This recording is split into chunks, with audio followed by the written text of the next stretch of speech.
Hi everyone, it's Sandy Wilhelmina, and I'm here again getting some videos done on a snowy wintry day. We actually have a blizzard going on, and I'm sure a lot of you do too.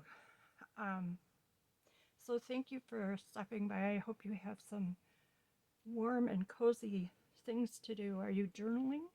Are you making ephemera, finishing up any projects? I've been big into organization, which I am never good at. So I've gotten a few things accomplished. Have you been working on any of that? Let me know. It's fun to hear how everyone puts their things away, or if you do. I'm a very visual person. I like to see my stuff. And I tend to be a little bit unkempt, untidy. I went through some books. They were encyclopedias of oh,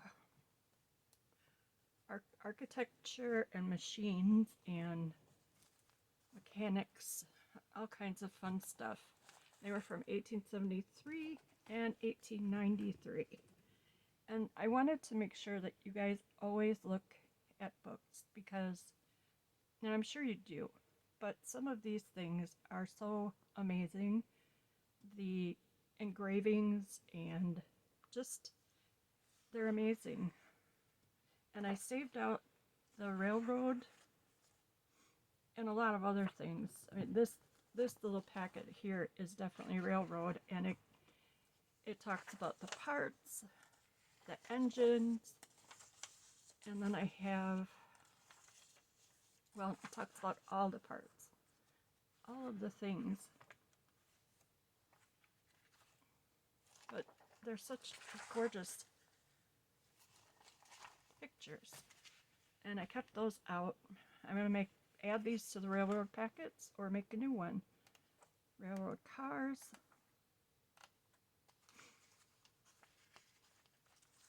And this, I think, is my favorite one because it's perfect for a journal. It's a fold out. So you get all of the schematic drawing. Westinghouse's atmospheric brake for railway cars. And I think that is just neat. So a lot of railroad. I just kept it. Mining locomotive. And some of the papers have some aging.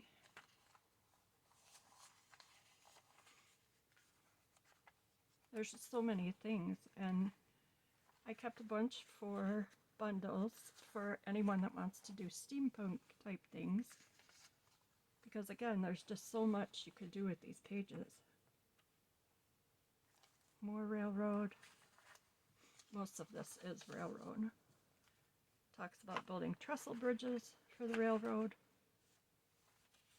I recently took some of these drawings and prints and whatever you would like to call them, and I had it's an 8-drawer cupboard in my room that came from a fellow in town. He had built it for in his basement for tools, and I convinced Jim to go get it for me. There's actually 2 of them, and they stack on top of each other. And we have, this book is kind of funny. It's the Dustless Roads Tar Macadam. So if you ever wanted to know a whole lot about building roads, this is from 1909, and it's the city engineer of Edinburgh in Scotland. Printed in London. The paper is amazing. It's very strong paper. Oh, a fold out. So even if you're not into, or most of us probably aren't into building roads that are dustless, although I would like that, there are great pages, lots and lots of tables, and just, it's just fun.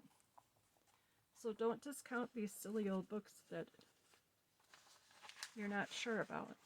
Here's a fold out.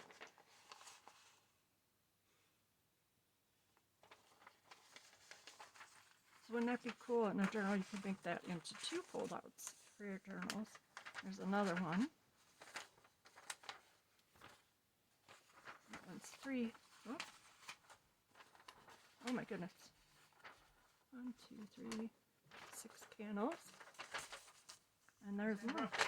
I'm doing a video, Jim. Hi, Jim. He's coming down for lunch. So lots of those fold outs. And there are a total of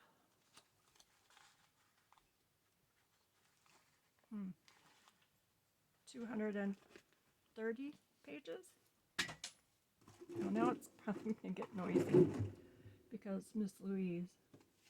These are some other things you can find in those old encyclopedias, whatever the... See what I told you. This I meant to show in the last video with the sewing things. 1 second. Jim! Good grief. I'm really sorry. Oh, for Pete's sake. I don't know where he went, but she needs to go with him. Glass blowing. And I saved some things out because it's just very steampunk. I used some of these to decoupage in my little cupboard drawers. And it looks amazing. And these are looms for weaving, yarn making, a big loom. And I was looking at the print on this. And to show you how I have used some of it, this I did not do anything with yet except cut it out. Same. I got started on this and then I got distracted. But I'm going to use these pieces. And this is probably going to go like this. This was a page of the same saying in 120 different languages. I don't know where that came from, but these are just fun things to use. This would be a very cute edging. And then I started on these cards, these journal cards. This is another piece of that 120 different languages. So that's where I'm at. And I do need to keep going on those because I don't like leaving things unfinished. But I do it all the time. Found a few books. This is The Year at Maple Hill Farm. You've probably seen this one. I don't think I've seen it. It's from 1978. And it just goes through the seasons on the farm. Oh, look. Ads.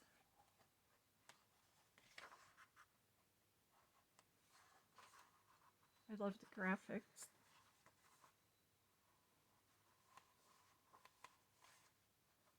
Got a little bit for everyone in here. Goats and sheep.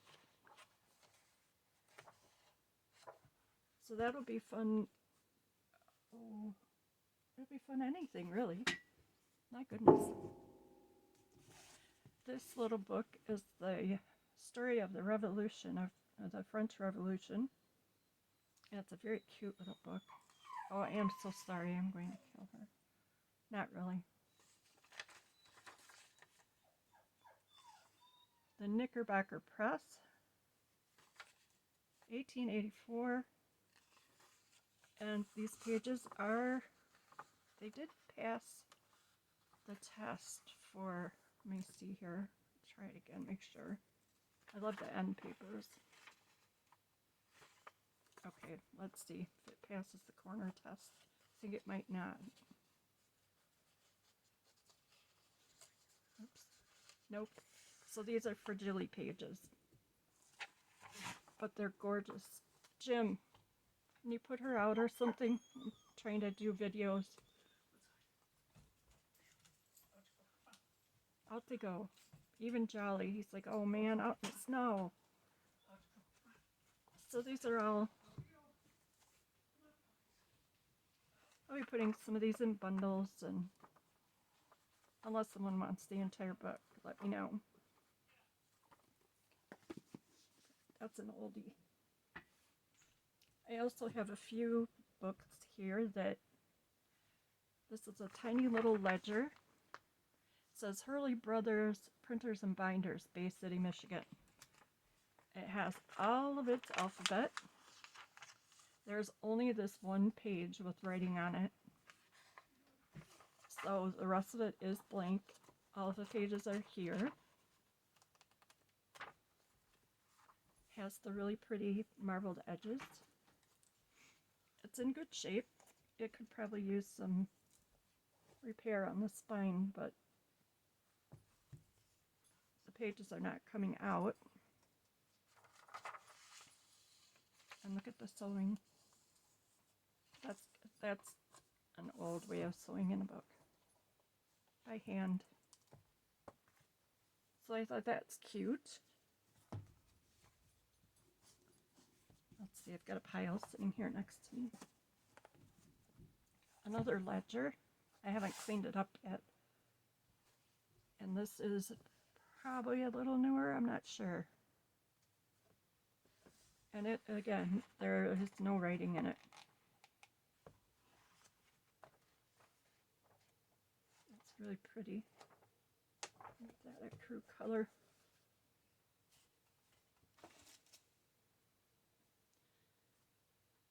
And this book is a day book. It's got the linen cloth cover. It is missing the first few pages. I'm assuming they probably had writing on them and someone took them out. I'm not sure. But this was for the Lodge of the, oh boy, I can't remember the, it's a saint, and it starts with a P. Pythist. And there's some ads in here. I can't pronounce what it is, but these I believe are dues that people paid and things that they bought. Old rusty paperclip, and this just has a list of their meetings, but most of it is empty. I think it was, let's see, maybe this says it. Knights of Pythias. And this was in the New London Evening Day paper, but I think that's probably on the East Coast. I don't think it's from London. So that one. Oh, it looks like I can squeeze a few more things in here. Camp Poplar, this says, going camping with intermediate boys and girls. And it is all about being a camp leader. Things that, now you can probably hear her scratching at the back door because she knows Jim's down here. White birch bark, the parchment of the forest. Write a letter home on it. Use it to make a folding drinking cup or a dipper for the spring. Water can be boiled and made in a birch bark kettle. The Canadian Indians still use it for canoes when gathering birch bark. Never peel a standing tree. Either pick up from the ground naturally shed bark or find where several trees are growing in a clump away from the trail or road. Cut down the poorer ones and take their bark. This helps the remaining trees by giving them more light.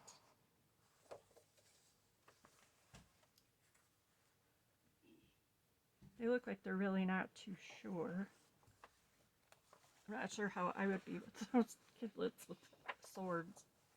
But there's pictures of the bunkhouses. Overland trail. What you need to bring with you. everything you would want to know about kids and what they need at camp and adults. And there are 100 pages, and it's booklet paper bound. And along that line, we have Mr. Fizbee and the Little Troop. I think the cover is adorable. If you were doing a camping journal, or, I mean, I don't know if I would take this apart, but it would be fun. It was written by Arthur Taylor in 1962, published in Canada, and oh my, first edition. Wow, I guess that doesn't need to be taken apart, right? The illustrations are really cute. And the story. It's about an older fellow, middle-aged fellow that we are not older at middle age, but he's older than 20. It talks about his little neighbors who really didn't have much to do. So he thought up, says we're too small for the Cub Scouts and we want to get an early start. He thought that was a grand idea. Soon he had his little troop together. They had hats and everything. One day the troop went on a hike, but because they were little scouts, they didn't go far. Just to the backyard. Look at that house. I would live in a house like that if it was on my farm. Maybe we could move one like that out here. They hiked, ate lunch, and then put up the tents. Everyone crowded in to see how they were.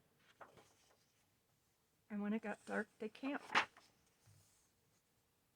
inside. They played games, they sang songs. But then, as time went by, the scouts got bigger and bigger and were too old for Mr. Fizbee's troop. One by one, they left him. Soon there was only one. And then too, he was gone. He went back to his gardening, but somehow didn't find it as fun as it was. He was getting more and more tired of it. When one day, up ran two small boys. We just moved to the neighborhood, Mr. Fizbee. May we join your troop? And he started all again, and it says he always will have a troop. What a great little book. His first book for children. It was begun in 1958 while he was working toward a BA degree at the Philadelphia Museum College of Art. After serving in the Army, he joined an advertising agency in Philadelphia and is now an art director. He and his wife live in Jersey and spend the summer on Cape May, where he paints and photographs the windswept coast. That is amazing. It's in really good shape.